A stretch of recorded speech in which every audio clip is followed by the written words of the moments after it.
Take it down, or we'll be forced to issue another fine.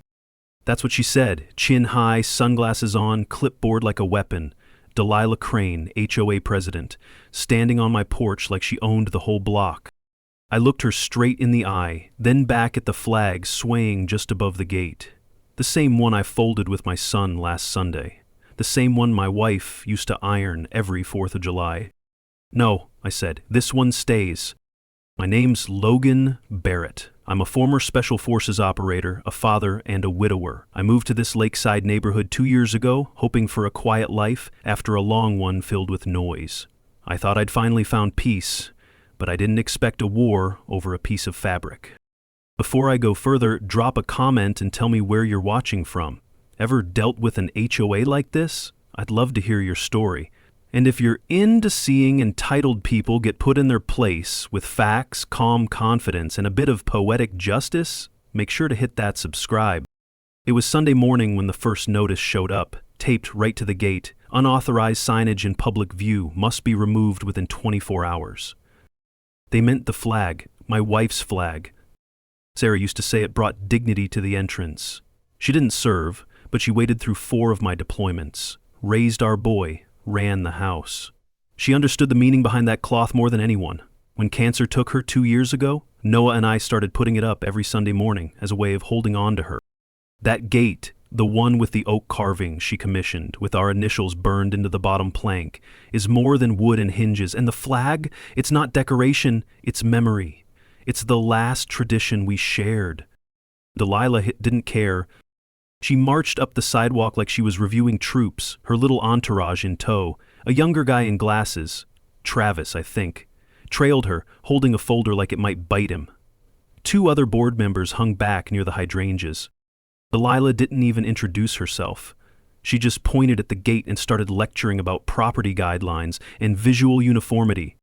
You can fly the standard flagpole flag per Section 4.2c, she said, but this gate display, it's not approved. I asked her if she understood what the POW/MIA flag was. She didn't flinch. It's not a matter of content, it's a matter of process, she said, lips tight. We need harmony in the neighborhood. I wanted to laugh. Harmony? You don't get harmony by stomping on someone's memory. The next day, the notice turned into a fine. $150.00. By Wednesday, there was another. Improper lighting fixture above the garage. Thursday, lawn edging didn't match community standard. It was like someone flipped a switch. And I'll tell you what really got me. Travis. That guy looked like he was going to pass out, handing me the second citation. His hands were shaking. He didn't meet my eyes. I caught him glancing at the flag, then at Delilah's car, parked half a block down. Something in him was off. Not angry, not smug, just scared. I didn't push, not yet. I sat on the porch that evening with Noah. We folded the flag before the sun dipped too low, just like Sarah taught us. He asked me why we didn't just take it down. Because some things aren't negotiable, I said, and sometimes you don't back down just because someone in a blazer barks louder. That night, I opened the drawer in the hallway chest, the one Sarah used to keep all her notes and bits of paper with scribbled lists.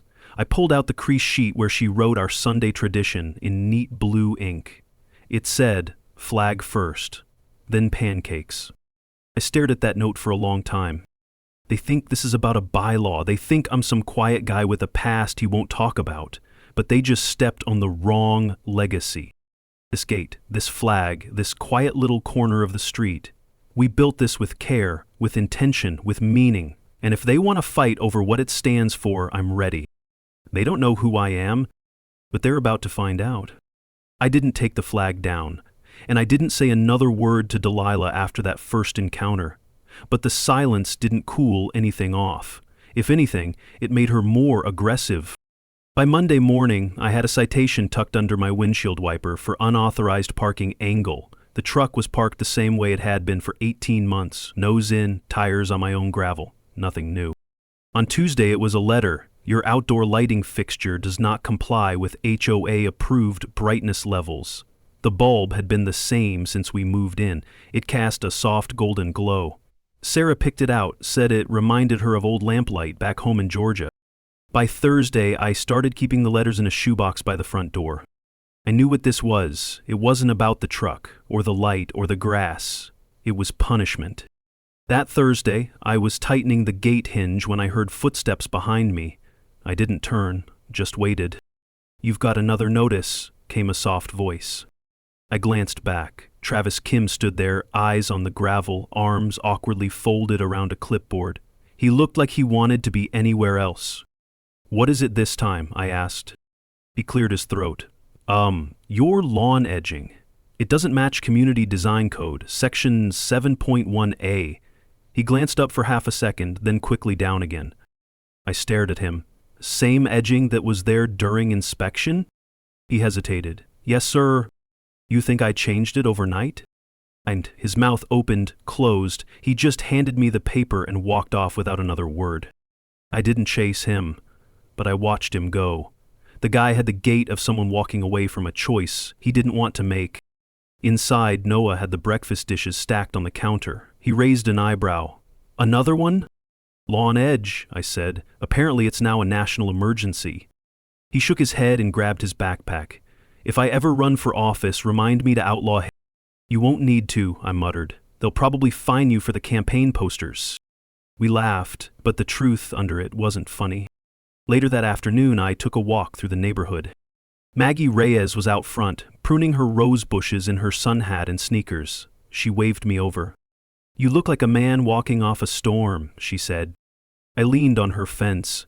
"Delilah's found a new hobby." "She always finds one," Maggie said, snipping a bloom. "Last year it was those poor twins on Rosemont for having a mailbox shaped like a beagle. Before that it was James Langston's flagpole being 1 inch over code." I raised an eyebrow. "How'd that end?" "James was too tired to fight. Took the pole down, sold the house 4 months later." There was something in the way she said it. Quiet, not bitter, but disappointed, like watching someone fold when they still had cards left. "I'm not James," I said. She looked me over. "No, you're not. But be careful, Logan. Delilah doesn't fight fair."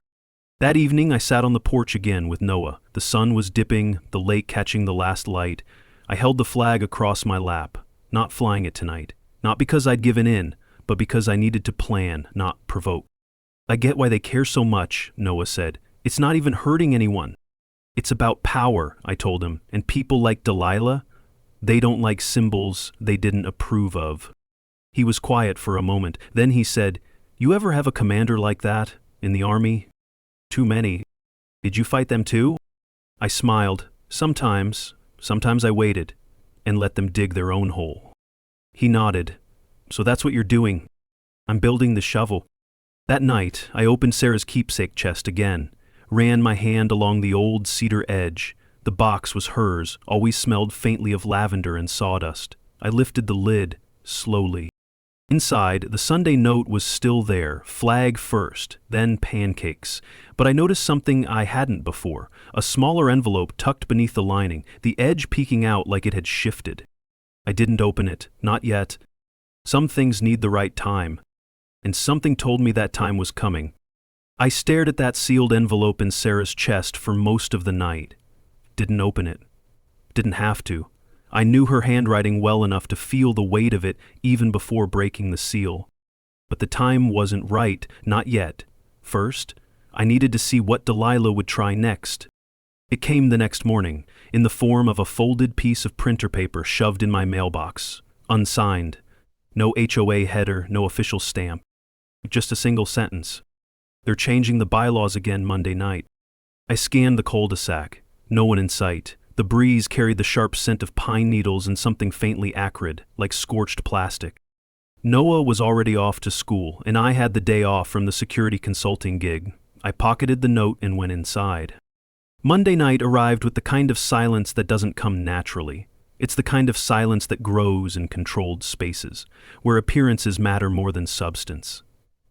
The HOA board meeting was held in the community clubhouse, a beige square of prefab ambition that smelled like old coffee and fresh vinyl. I took a seat near the back. Delilah stood at the head table in a navy pantsuit, hair like a sculpture. She clutched her clipboard as if it doubled as a shield. "First order of business, Proposed adjustments to Section 4, she said. We've reviewed the language around outdoor signage. The updated clause will remove ambiguity by explicitly banning all displays, memorials, flags, or markers not pre-approved by the board. Murmurs rippled across the room. I watched Travis Kim flinch slightly as Delilah spoke. He kept his eyes on the table, jaw tight. Someone in the front, a man in a golf shirt, raised a hand. Does this mean people can't fly sports flags either? If they aren't pre-cleared, yes, Delilah said smoothly. This isn't about expression. It's about maintaining visual cohesion. I stood. Question, I said, voice calm. Is there a vote happening tonight, or are we just being informed? Delilah's eyes barely flicked to me. Mr. Barrett, per our charter, amendments can be approved by majority board consensus without community vote. Interesting, I said. Isn't there also a rule that any board-approved change must be publicly disclosed, a minimum of 7 days before being enacted? A pause. Travis shuffled his papers. The other 2 board members, older women I hadn't met, glanced nervously at each other. Delilah's smile didn't budge. Mr. Barrett, unless you have a procedural motion, I suggest you return to your seat. I didn't. I just said I'm not here to disrupt, just observing. She moved on, but Travis kept stealing glances my way for the rest of the meeting, like a man wrestling with something heavier than bylaws. Afterward, I stepped outside into the cold night. The wind had picked up, not dramatic, just enough to stir the flag I'd tied around the gate earlier that morning. Footsteps behind me. I turned. Travis. He hesitated just outside the pool of light from the overhead lamp, half in shadow. Clipboard tucked under his arm like it weighed more than steel. He started, then stopped. You asked about that 7-day notice? I nodded. Yeah.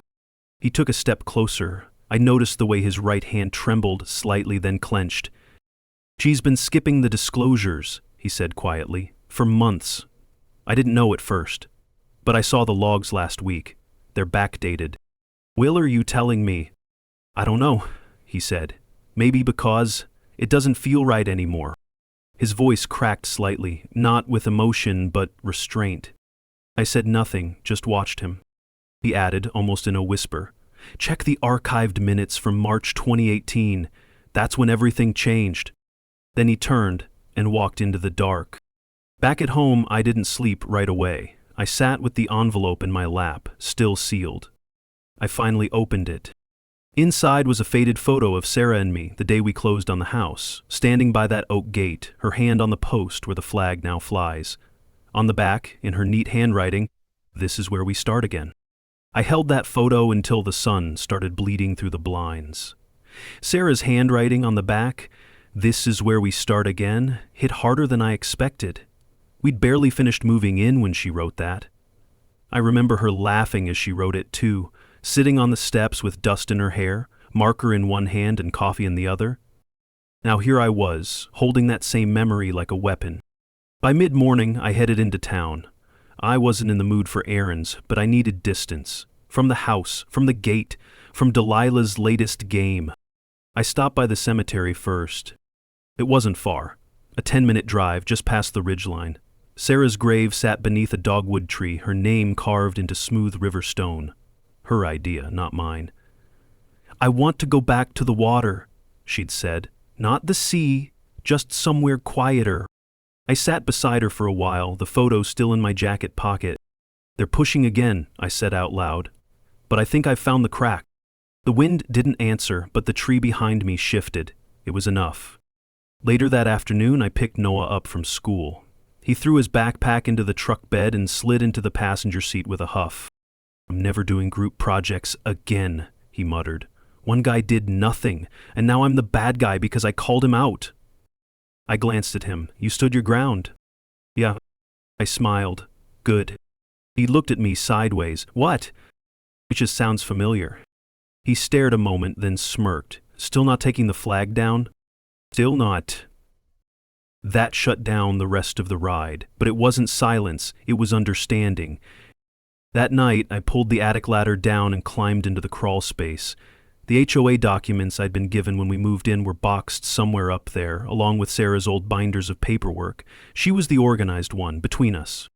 I found the box buried behind some insulation rolls. The flap was labeled HOA plus, deed, keep, S. Opening it stirred up dust and cedar. A crumpled pamphlet fell out first, Delilah's face on the cover, younger, but just as smug. The original welcome packet sat underneath, bound with a rubber band. Inside was a copy of the community charter, dated 2003. I flipped to section 4. There it was, clear as day. Exceptions for memorial displays, military service honors, or culturally significant traditions may be reviewed on a case-by-case basis with written justification and board presence. It wasn't approval only, it was reviewable.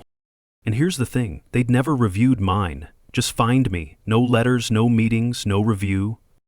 I felt something shift. Not anger, not even satisfaction, just clarity. They were counting on people not checking. Noah came up later with 2 sodas in hand. Did you find something?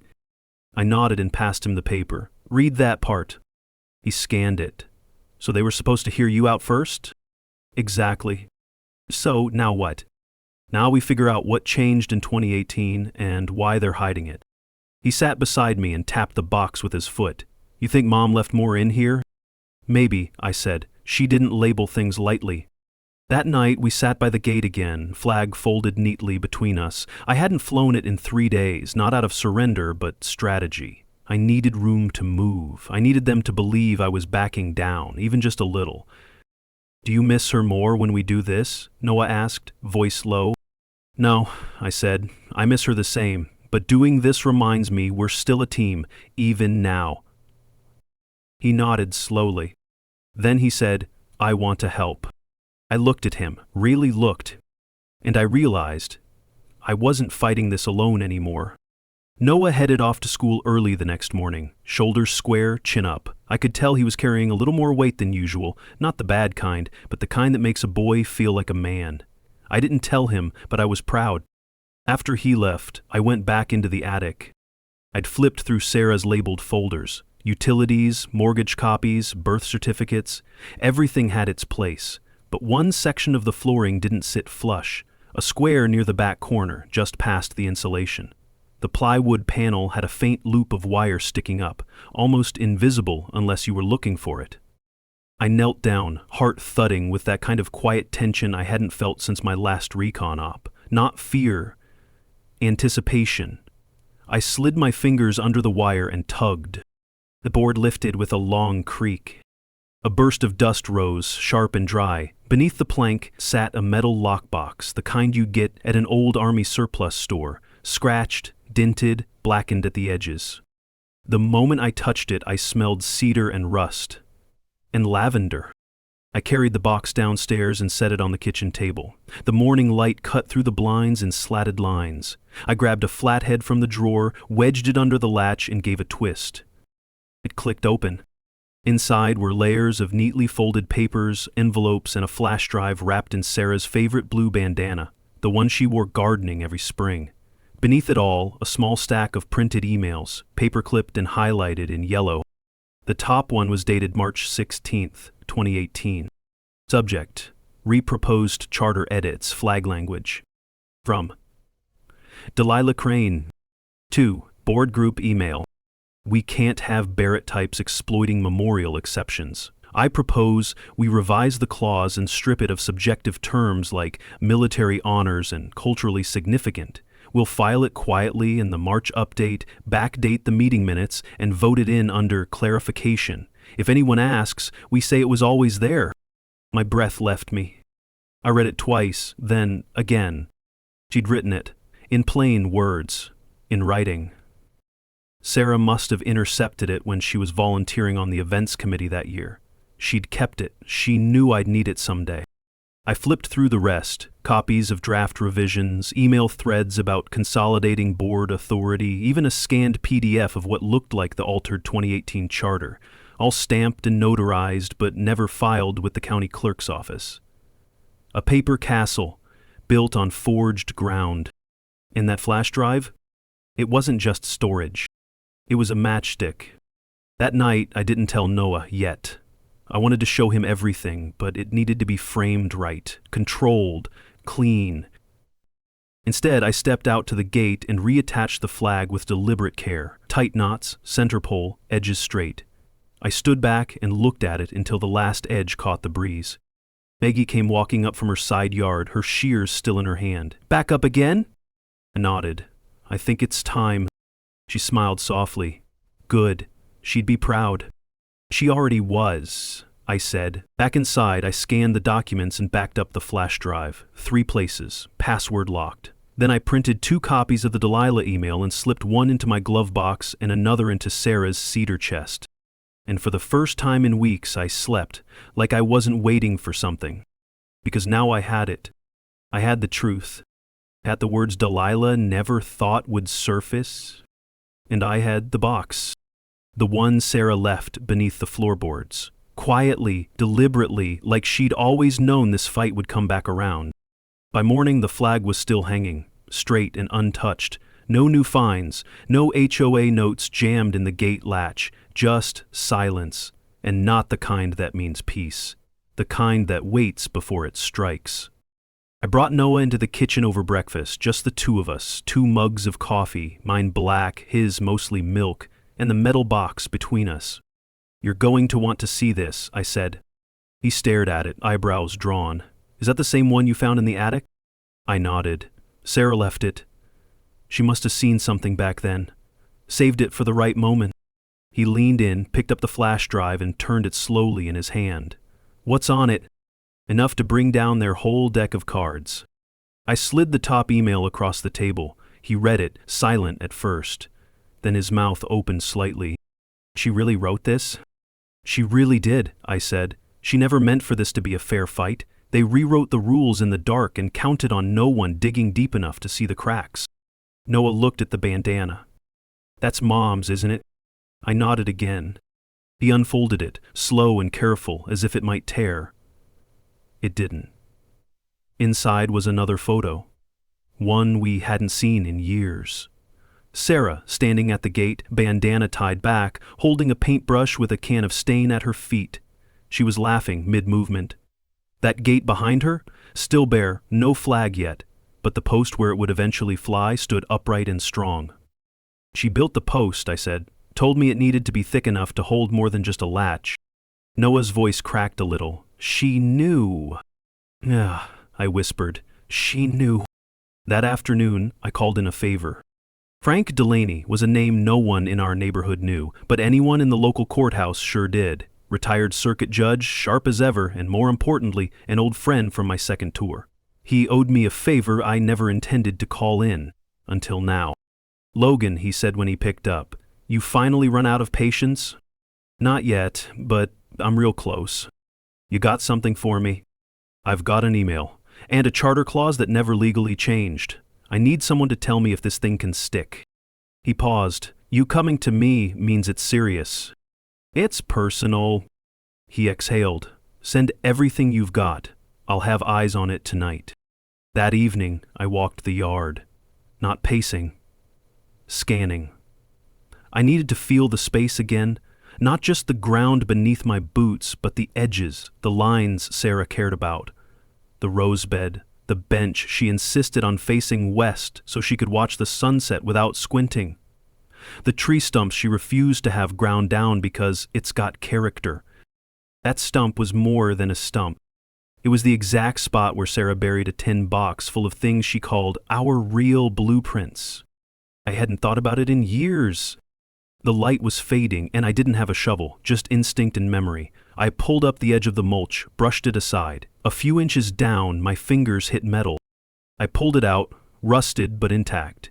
Inside, 2 laminated index cards, a folded floor plan of the house with Sarah's notes, and a smaller envelope. Inside that, a single sheet of paper. A quote in Sarah's handwriting. "If they tear down what you built, make sure they leave splinters in their hands." I stood up, box in hand, and looked toward the gate. The flag was still swaying. And this time, I wasn't the only one watching. Across the street, Travis stood in his driveway, arms crossed, eyes locked on mine. He didn't wave. He didn't nod. But he didn't look away either. Travis didn't wave. He didn't need to. Just standing there, not blinking, told me everything I needed to know. He was ready. The silence between us wasn't empty, it was permission. Frank called the next morning, no small talk. "This thing's bigger than a flag," he said. "That email, it's admission of procedural fraud. If you take this to court, you won't just win, they'll be lucky to keep their HOA charter intact." "I'm not trying to burn the neighborhood down," I told him. He chuckled. "You sure? Because you've got gasoline and a lit match. I want justice. I want what Sarah built respected." A pause. "Then let's do it right," he said. "Don't charge in. You let them make one more move, one last swing, you record everything. The moment they try to escalate, serve them the rope they tied."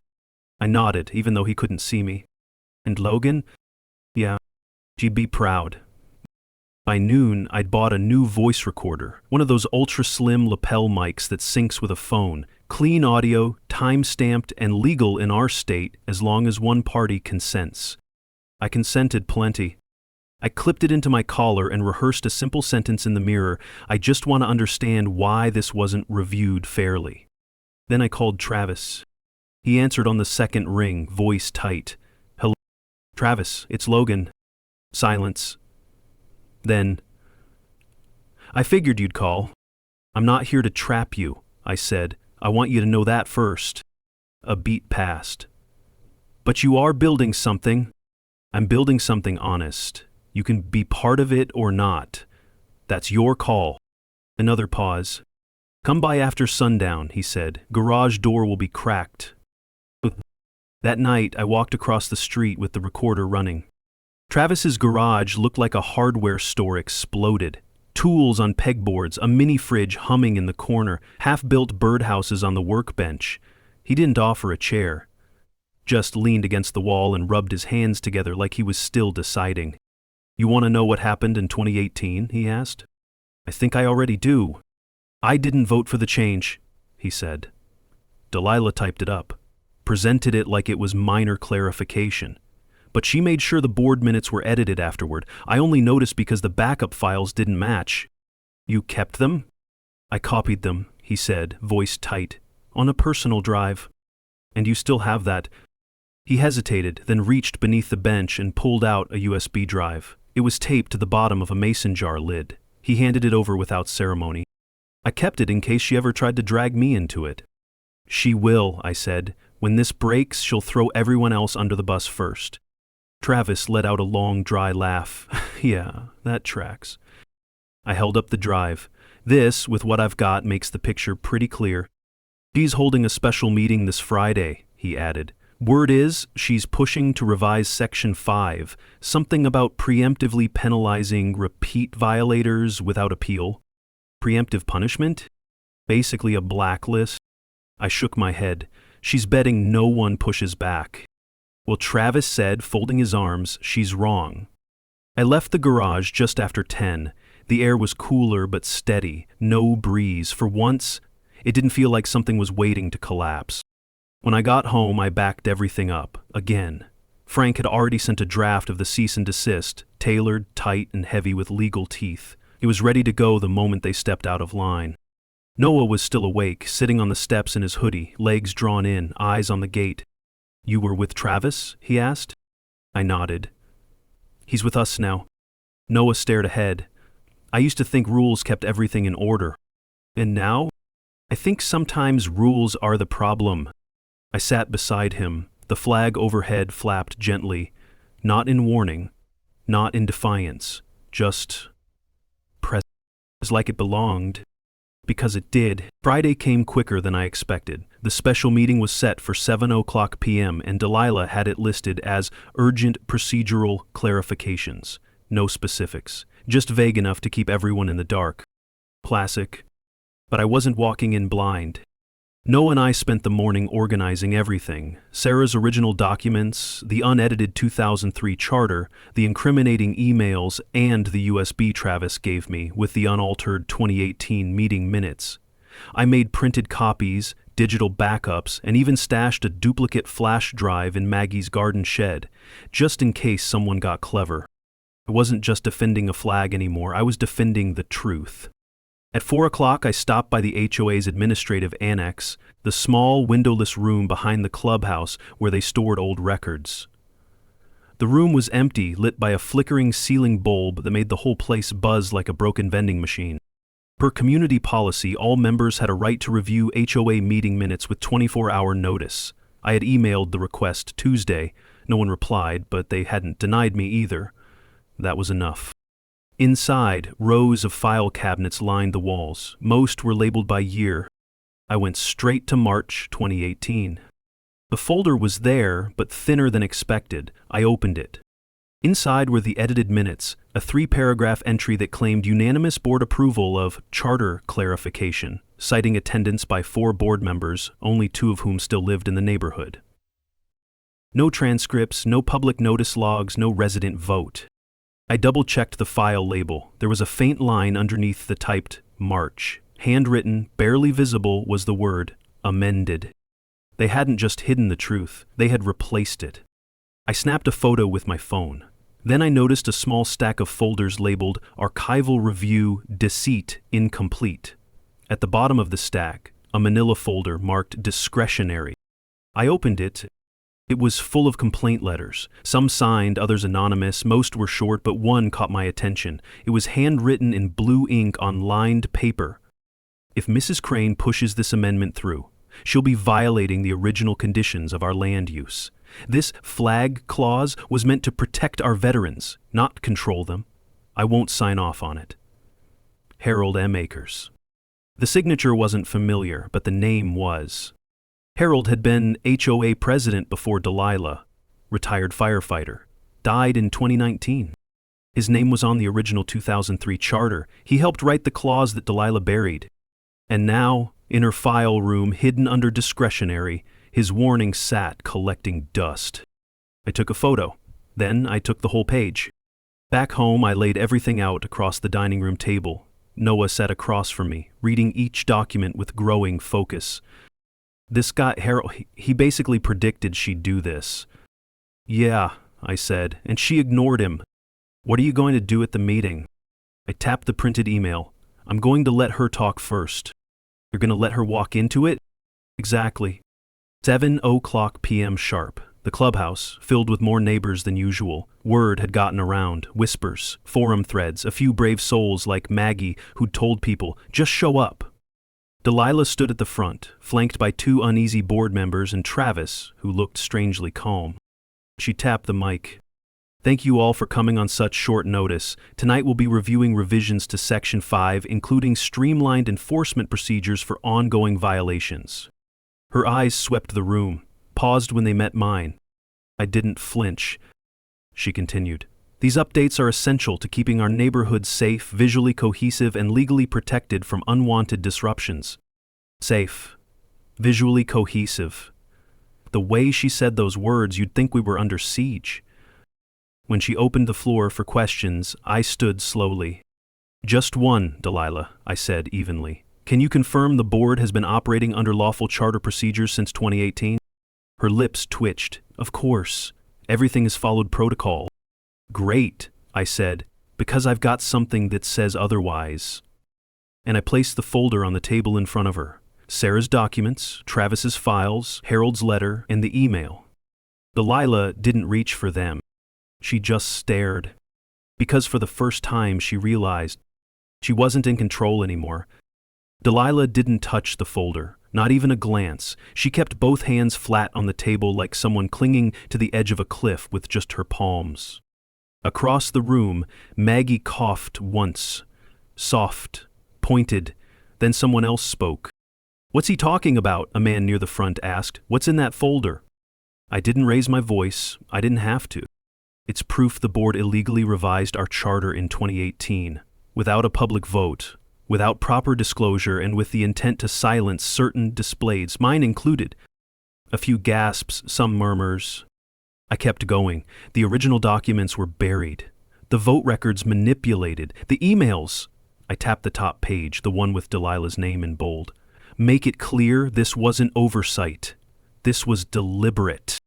Delilah finally spoke. This is nonsense, manufactured. You expect us to believe you, a flag violator, are suddenly a legal expert?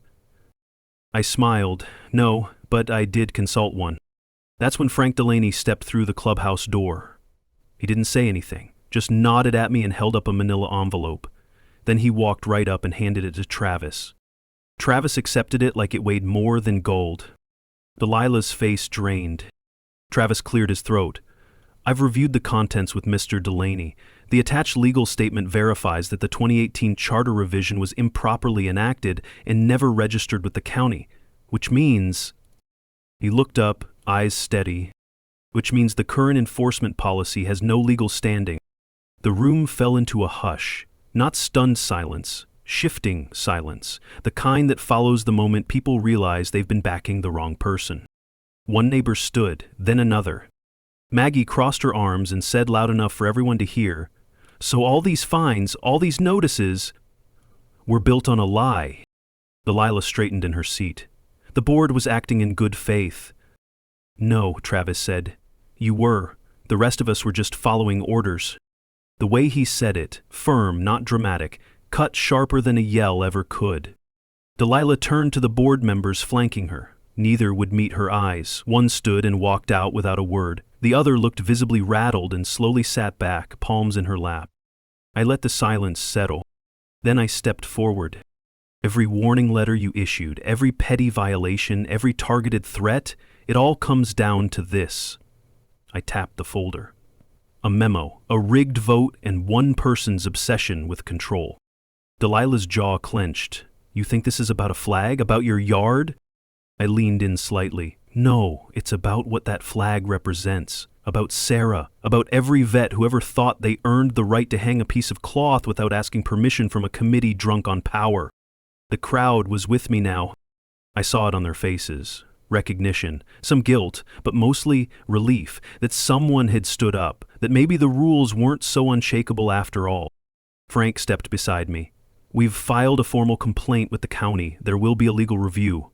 But given what's already in these documents, I strongly advise a vote to suspend board authority until further notice. Travis didn't hesitate. All in favor? Hands went up, more than a majority. Delilah's didn't move. She looked small in that chair, like the clipboard in front of her had finally lost all its power. And for the first time since this mess began, she had no words. Later that night, Noah and I sat on the porch again. The flag was still up. No fines, no warnings, no clipboard warriors marching up the drive. Think it's over? He asked. Not yet, I said, but the wind's changed.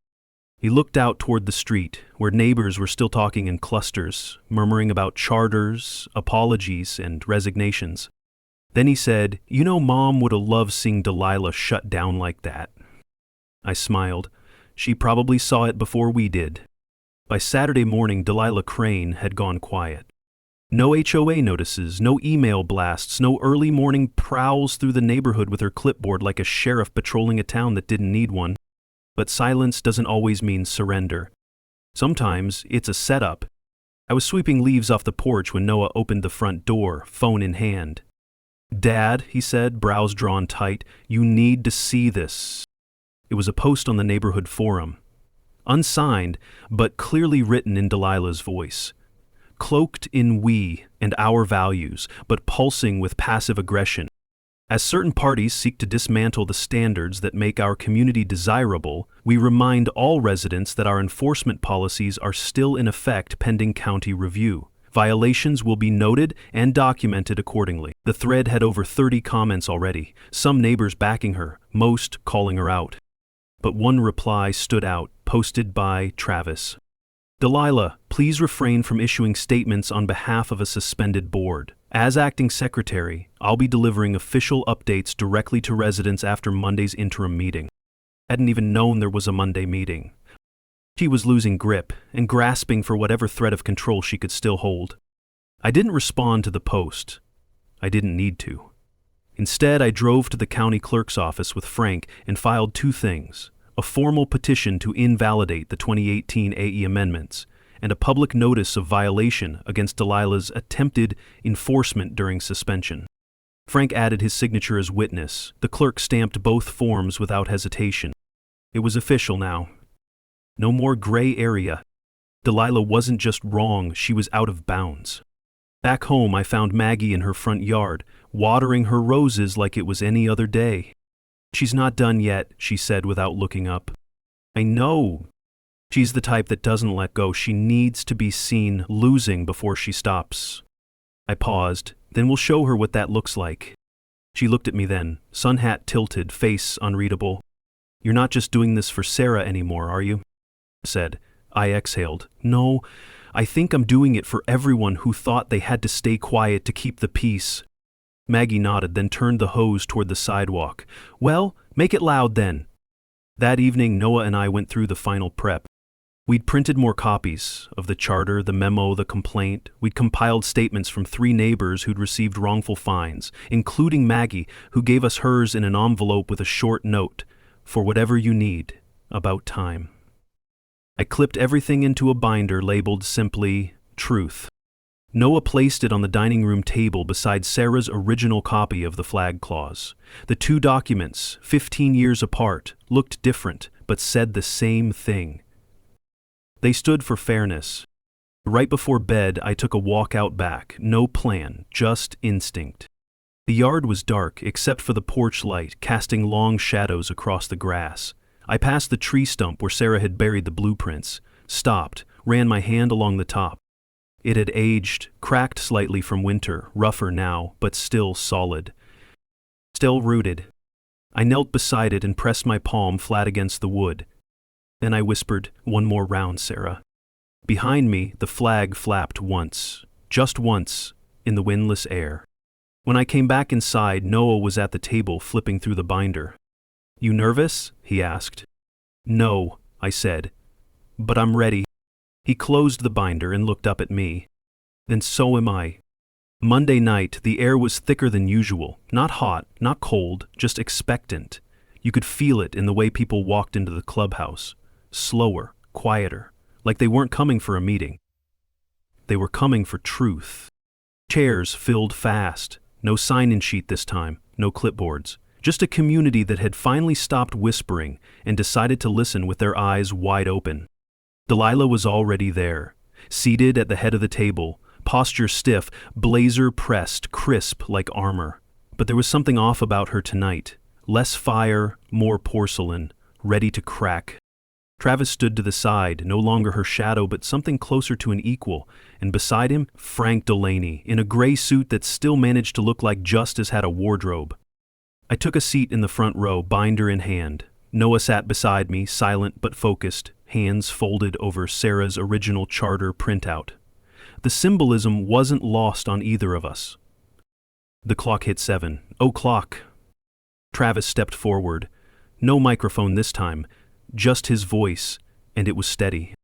"This meeting is convened as a public review of the board's conduct, specifically in regard to the 2018 IE Mendenets and subsequent enforcement actions taken without legal basis."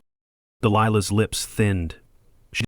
Frank cleared his throat and stepped beside Travis. "The documentation submitted last week has been reviewed. We have independent confirmation from the clerk's office that no procedural charter revisions were legally filed during that time. Furthermore," he held up a copy of the email, "the internal communications clearly show intent to bypass standard protocol."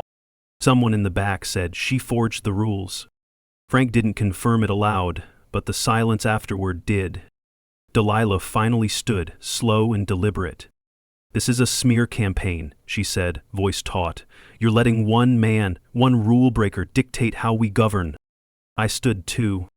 "Delilah, you didn't govern, you erased. You used the rulebook like a weapon and rewrote it when it didn't serve you." Gasps again, not dramatic ones, realizations. A couple looked at each other with narrowed eyes, as if rethinking every warning letter they'd received over the past 5 years. I stepped forward and laid my binder on the table in front of her. "This folder holds everything, from the original charter to the backdated votes to your own words. But it's not just about paper, it's about what we built." I pointed to Noah. "My son and I hung that flag every Sunday morning for my wife. She's not here to defend herself, but that flag, that was hers. That post out front, she installed it, and you tried to tear that down without even asking why it was there." Delilah's nostrils flared. "This isn't about your wife." "No," I said. "It's about every wife, every husband, every neighbor who thought they had a say in the place they called home and watched you bulldoze it for the sake of uniformity." Maggie stood from the third row. "I was fined for a rose bush. I paid it because I was tired, but I kept the photo and the warning." She pulled out a wrinkled paper and handed it to Travis. "Add it to the pile." Then came Mr. Hamill, the quiet man from the corner lot. "She towed my truck while I was in the hospital, said it was an eyesore." One by one, more neighbors spoke. Short, plain truths, not rants, not revenge, just... Travis looked to the crowd. "Per procedural rights, we can hold a vote tonight for board dissolution and interim reassignment." Hands shot up, even the ones that had once feared her. Delilah looked around, alone in her perfect little jacket. Then, for the first time in all these weeks, she sat back down. No speech, no exit, just stillness. Outside, the wind had finally picked up. Noah and I stood by the gate afterward. The flag danced in the breeze like it knew. "She didn't even fight back," he said. "She didn't have anything left," I replied. "You can't hold power when no one believes you deserve it." He reached out and ran his fingers along the flagpole. "Feels lighter now." "That's because it's standing on truth." 2 days after the vote, Delilah's nameplate disappeared from the HOA board's website. No notice, no farewell message, just a blank space where her title used to be president, now replaced with vacant interim review pending. Neighbors said she packed up her office in the clubhouse at 6 a.m., didn't speak to anyone, didn't look back.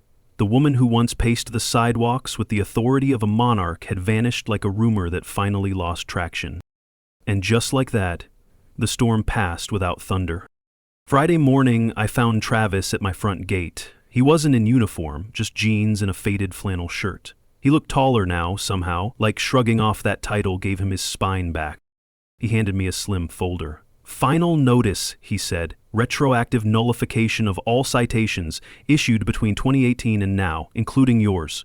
They're officially wiped." I opened it, my name crossed out in red.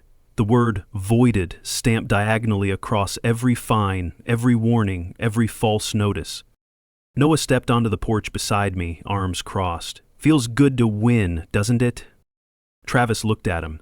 "You didn't just win. You reset the whole table." I nodded. "You could have stayed quiet, Travis. You didn't." He shrugged, a quiet kind of pride in the gesture. Someone had to speak first. Before he turned to leave, I held out my hand. He took it. Firm shake, no words needed. That weekend, something remarkable happened. It started with Maggie. She planted a new rose bush by her front walk, deep red, thorny, beautiful, and placed exactly where her previous one had been fined for overgrowth. No one stopped her this time. Then came the corner house. Mr. Hamill raised a small flagpole, navy flag, gold trim, with his unit emblem stitched at the center. By Sunday, the entire street had quietly followed suit. Flags, memorials, small personal touches, birdhouses, painted mailboxes, wind chimes. Nothing gaudy, nothing loud, just authentic. They weren't asking permission anymore. Noah and I stood at the gate just after sundown. He held the folded flag while I secured the line on the post, tight, clean, centered. We raised it together, no words exchanged. It caught the breeze just right. Across the yard, the tree stump Sarah once refused to grind down sat firm in the soil, catching the last light of day. I walked over and placed a small brass plaque in the wood, simple engraving. This ground was worth standing on. Back on the porch, I finally opened Sarah's last envelope, the one she'd tucked into the tin box beside the backyard blueprints. Inside was a note. "When the time comes, don't fight them with anger. Fight them with roots, with truth, with the weight of what matters." And beneath it, a single line in her handwriting. "A gate isn't just a boundary, it's a place to decide who we are when someone tells us we can't be." Noah sat beside me, legs stretched out, gaze on the flag. "You think she'd be proud?" I smiled. "She always was, we just finally caught up." He nodded, quiet. Then he said, You're not just guarding a house, you're guarding her memory. I looked at the yard, the stump, the post, the neighbors with their quiet defiance. No, I said, we are. Some fights aren't about winning, they're about holding the line for what matters most: family, truth, and the ground beneath your feet. If you've ever stood up to an unfair HOA or you're in the fight right now, drop your story in the comments. Let us know where you're watching from, your voice matters, and you're not alone in this.